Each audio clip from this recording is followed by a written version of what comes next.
एक छोटी सी बगावत ने एक बड़ी ताकत को झुका दिया है। रेड सी यानी कि लाल सागर से उठी चुनौती अब सीधे इजराइल की अर्थव्यवस्था, उसकी रणनीति और उसकी सुरक्षा नीति तक को चीरती जा रही है।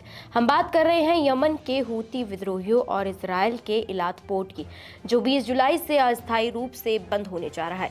ये पोर्ट सिर्फ इजराइल का एक व्यापारिक केंद्र नहीं था, बल्कि उसकी सामरिक रणनीति का एक अहम हिस्सा था। एक ऐसा दरवाजा जो इजराइल को एशिया से सुएज कैनाल के जरिए जोड़ता था। लेकिन अब यही इलात पोर्ट सुरक्षा संकट, भारी घाटे, टैक्स विवाद और राजनीतिक अस्थिरता का शिकार बन चुका है। इस बदलाव की सबसे बड़ी वजह बनी है यमन से उठी वो चेतावनी, जिसे हूती विद्रोहियों ने नवंबर 2023 से रेड सी पर लागू कर रखा है। जब तक गाजा पर बमबारी जारी रहेगी, रेड सी से व्यापार नहीं होने देंगे। इसके बाद लगातार हुए हमलों ने असर दिखाया और इलात पोर्ट पर आने वाला कार्गो 90% तक घट गया, जबकि पोर्ट के राजस्व में 80% तक की गिरावट दर्ज हुई है। इजराइल सरकार ने स्थिति को संभालने के लिए 15 मिलियन शेकेल की आपातकालीन सहायता दी है, लेकिन वो भी बेअसर रही है। इजराइल की पोर्ट अथॉरिटी ने साफ कहा है कि सुरक्षा जोखिम, स्थानीय प्रशासन द्वारा बैंक अकाउंट फ्रीज किया जाना और टैक्स विवाद मिलकर पोर्ट को पूरी तरह से पंगु बना चुके हैं।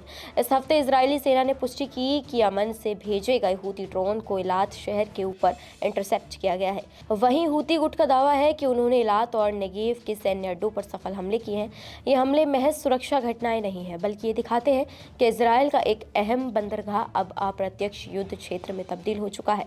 इस बंदी का असर सिर्फ व्यापार या स्थानीय अर्थव्यवस्था पर नहीं पड़ेगा, बल्कि इसका सीधा प्रभाव इजरायली नेवी की लॉजिस्टिक सप्लाई पर पड़ेगा, जो अब ऑप्शनल रास्ते तलाशने को मजबूर है। रेड सी में जिस तरह हूती गुट ने सस्ते ड्रोन, आक्रामक रणनीति और स्पष्ट संदेशों के जरिए इजराइल को सामरिक और आर्थिक रूप से कमजोर किया है, वही वैश्विक स्तर पर सैन्य रणनीति का नया अध्याय लिख रहा है। गाजा में 60,000 से ज्यादा मौतों के बाद अब इस प्रतिरोध का जवाब सिर्फ हमलों से नहीं, बल्कि समुद्री नाकाबंदी से मिल रहा है। इलात पोर्ट की बंदी अब हूती विद्रोहियों की सिर्फ एक आक्रमण सफलता नहीं, बल्कि एक रणनीतिक उपलब्धि बन चुकी है। ये इजराइल के लिए न सिर्फ एक आर्थिक झटका है, बल्कि भौगोलिक और सैन्य विफलता भी है।